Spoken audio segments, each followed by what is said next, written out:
Salut, démocrates africains, très chers amis, chers compatriotes congolais, chers Canadiens, chers Américains, chers Européens. Je vous souhaite une bonne soirée, un bon après-midi. C'était nécessaire que je commence ce petit temps de direct avec vous par cette chanson de Chidin de Mbouta. Mais en réalité, cette chanson, je l'ai fait jouer. Donc je le dédie au entre guillemets docteur Tikaya Misamou. Bon, mais écoute mon frère docteur Tikaya Misamou. Attends, Sassou. Ça seraient les paroles du docteur Tikaya Misamou. Ah voilà, bon voilà. Donc je dédiais cette chanson au docteur Tikaya Misamou, ancien Marius américain,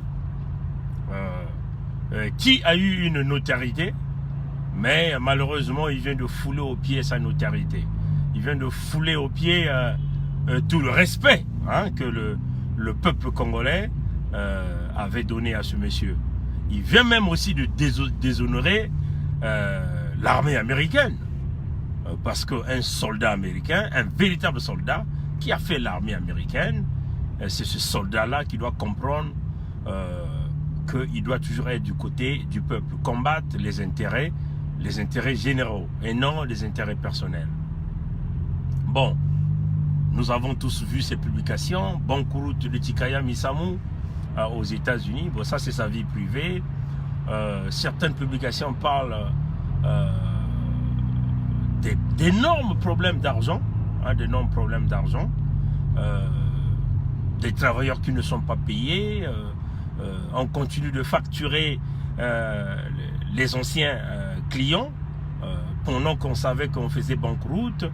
Donc vous voyez que l'affaire des problèmes personnels de Tikaya Misamou aujourd'hui est venue en surface, comme de l'eau en surface.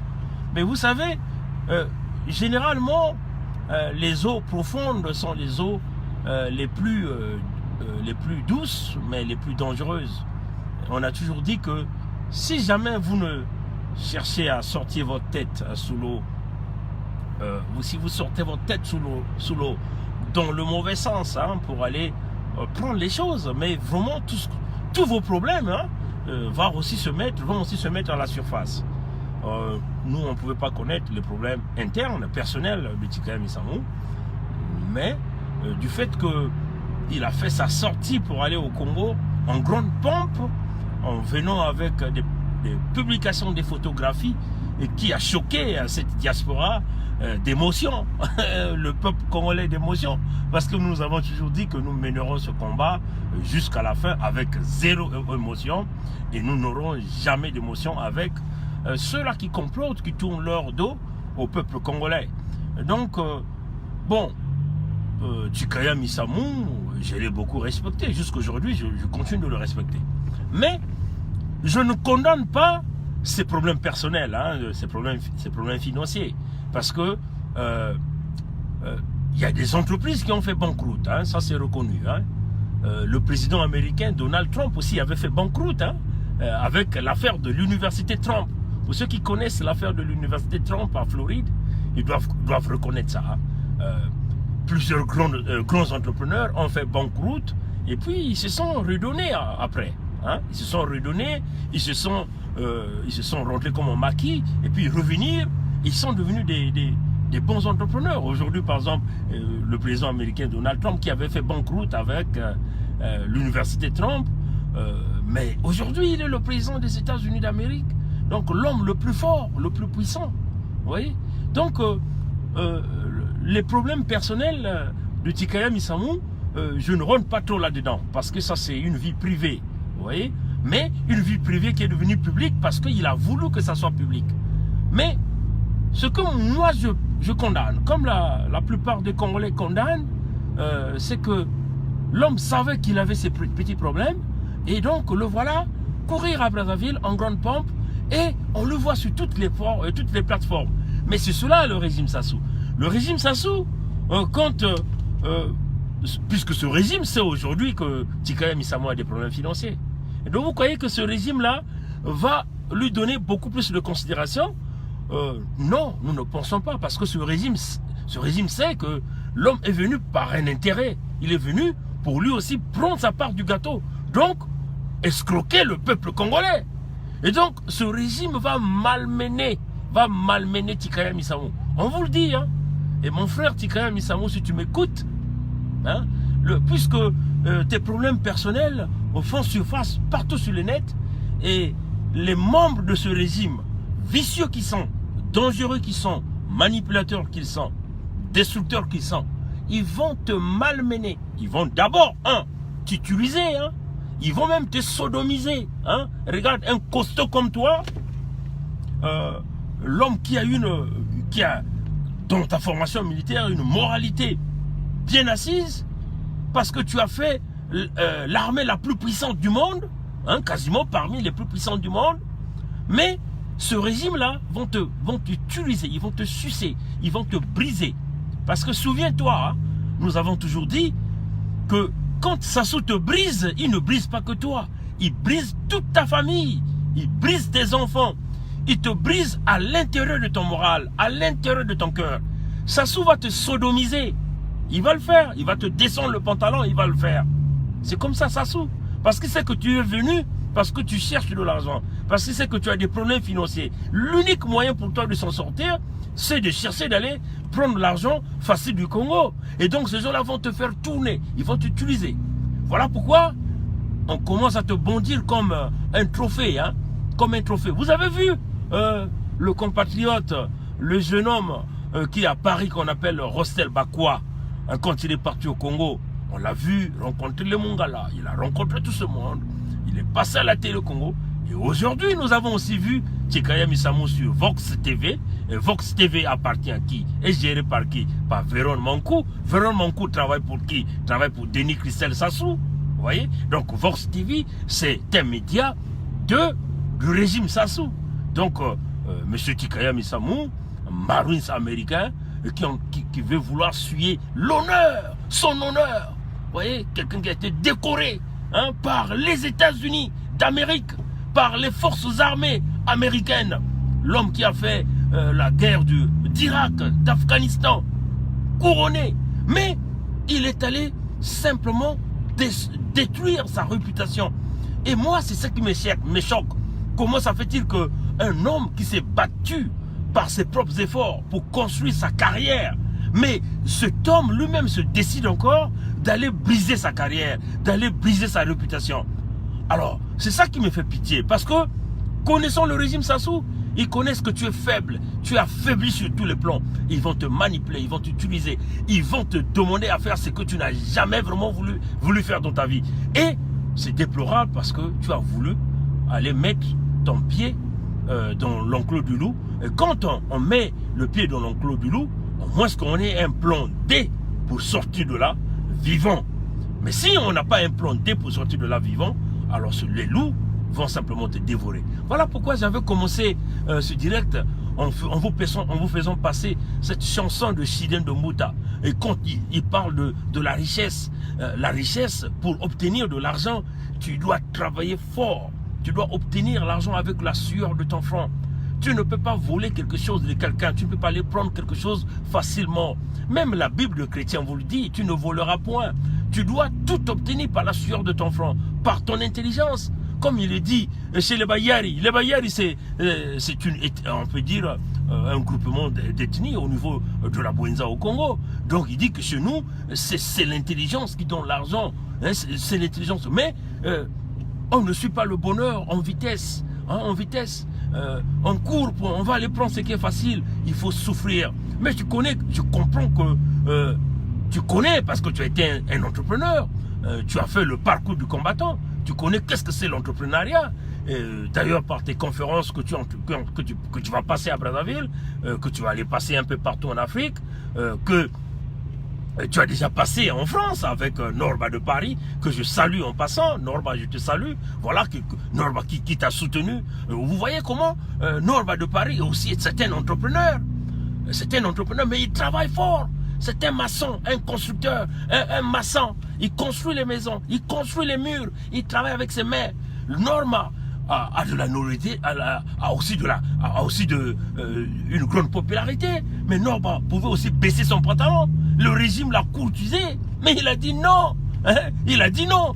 Vous voyez que le régime aime des gens pareils. Vous voyez que là, le régime de Sassou est en train de vous bondir en trophée. Mais souvenez-vous, hein, Rossel Bakwa, on l'a aussi présenté en trophée. Hein. Mais il est où aujourd'hui?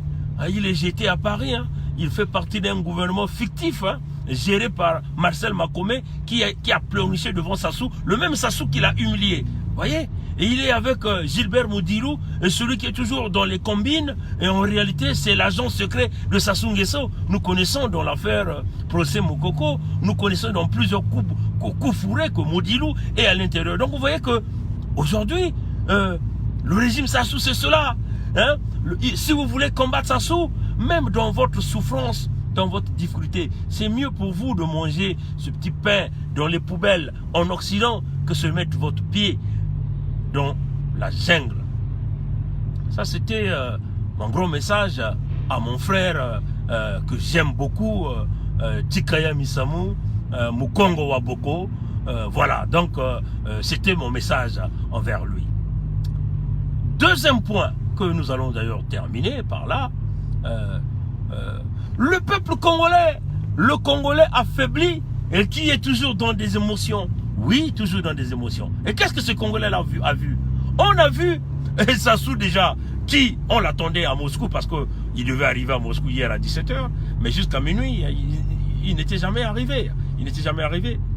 Il est arrivé quasiment à 2 h, 3 h du matin, mais aucun officiel russe hein, qui était là.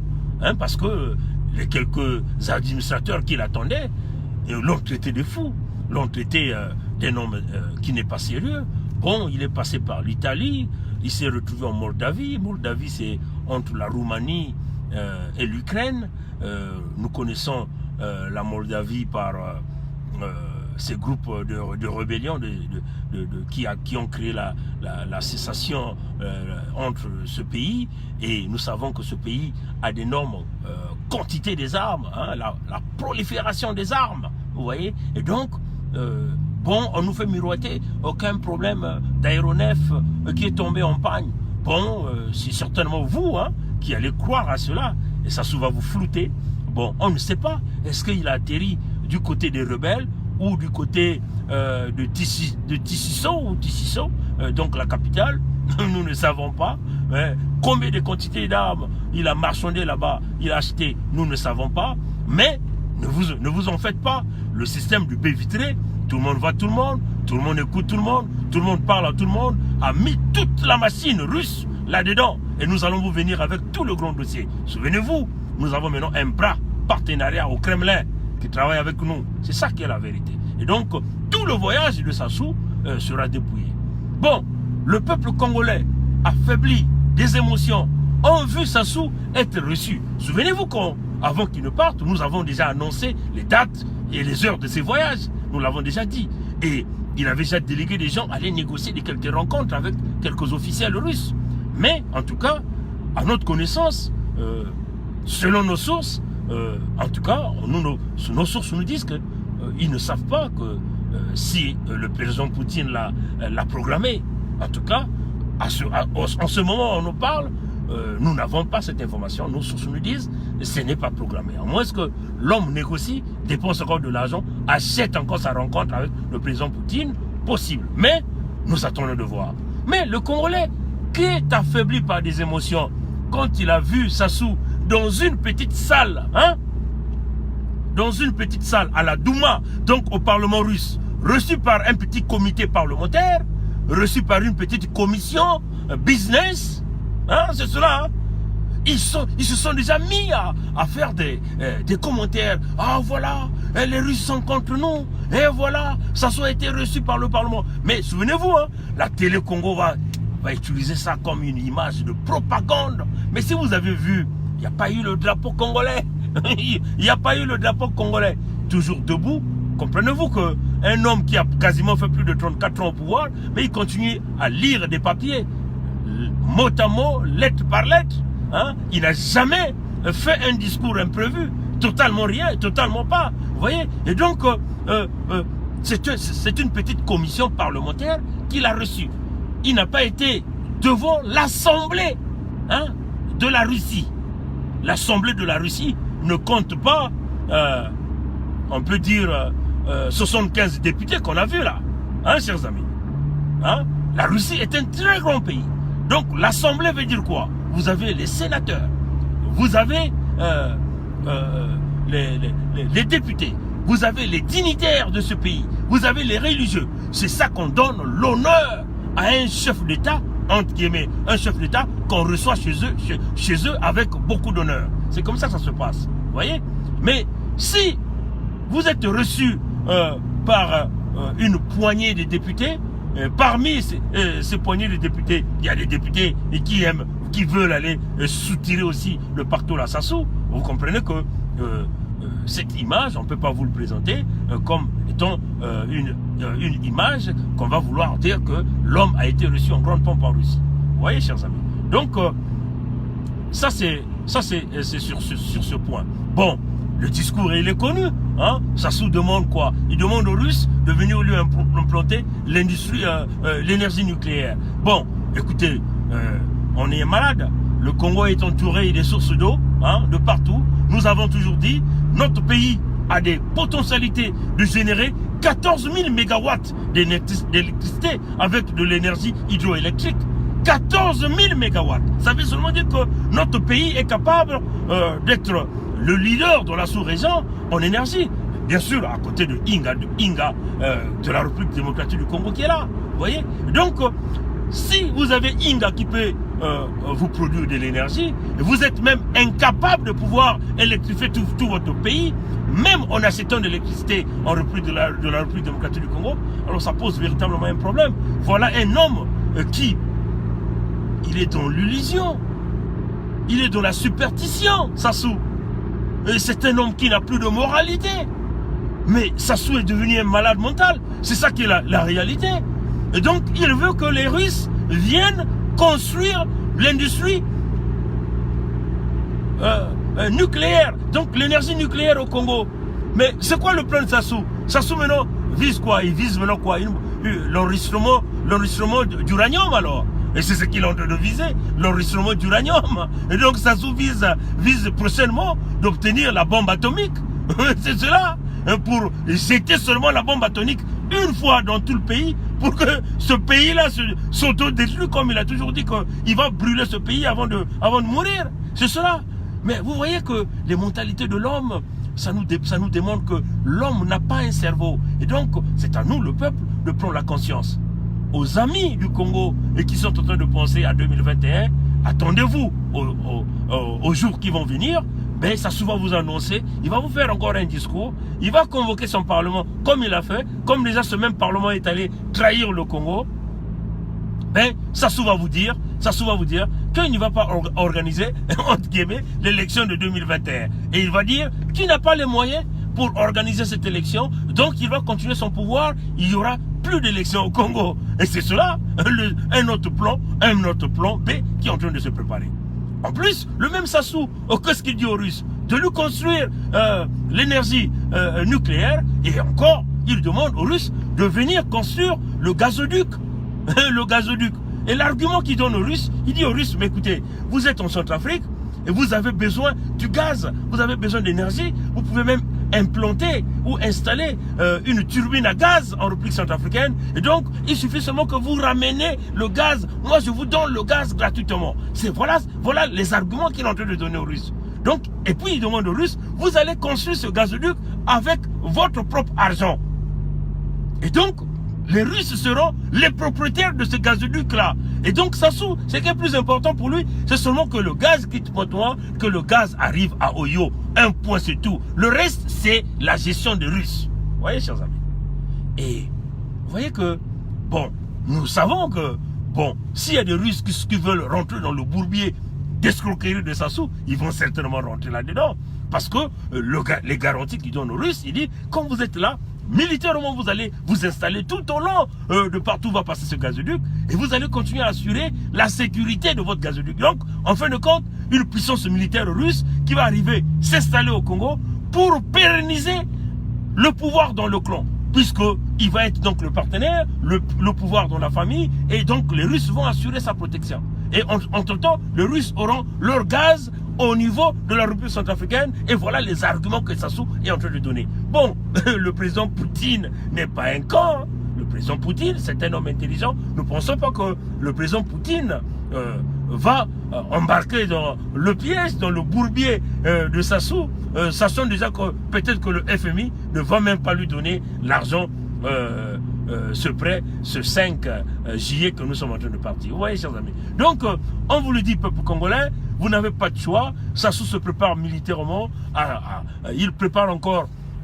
Vous avez encore vu qu'il vient de ramener Ntoumi, le parti de Ntoumi. Il vient de donner beaucoup d'argent à Ntoumi. Mais le plan de Ntoumi, c'est maintenant être le partenariat d'une manière claire. Travailler avec les Cobras pour, si vous voulez, se mettre à massacrer les gens du pôle Nyari, Bouenza, Lukumu. Donc Ntoumi va être une force de rébellion, travaillant avec le Cobra de Sassou et quelques mercenaires qu'il est allé certainement prendre au niveau de la Moldavie pour continuer de faire pérenniser le pouvoir dans le clan ou dans sa famille. Donc vous voyez que peuple du Congo, il n'y a pas de choix, il n'y a pas mille choses.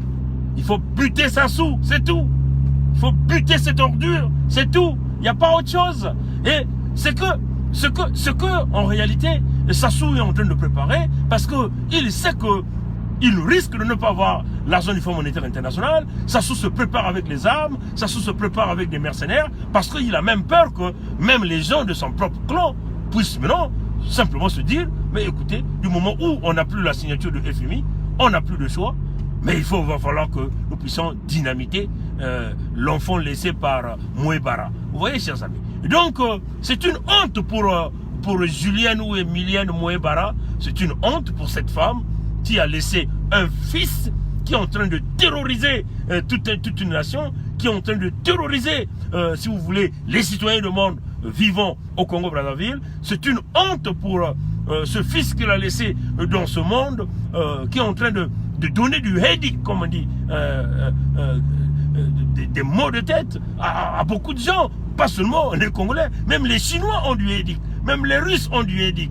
Ça dit qu'ils ont des céphalées ou des maux de tête. Même les Français ont des maux de tête donnés par le fils laissé par Mouebara. Alors qui est donc Sassou? Qui est donc le papa de Sassou? Le papa de Sassou, c'est un diable, c'est un serpent. Voilà, démocrate africain, peuple du monde entier, tel était le petit direct que nous venons de faire passer. Et on vous souhaite bonne nuit. Continuez la mobilisation. Ne rentrez pas dans des émotions, mais soyez toujours des hommes qui combattent avec le discours, le côté intelligence, et ne vous faites pas embrouiller. Jeunes du Congo, militaires du Congo, nos chères mamans, nos chères femmes, nos parents, nos petits-fils, nos fils qui sont au Congo, nos grands-parents, levez-vous pour enlever les brigands au pouvoir, pour déboulonner ces gens, et nous allons voir un Congo nouveau dirigé par ces dignes fils qui auront donc la possibilité de relayer encore ce pays. Que le Créateur nous garde.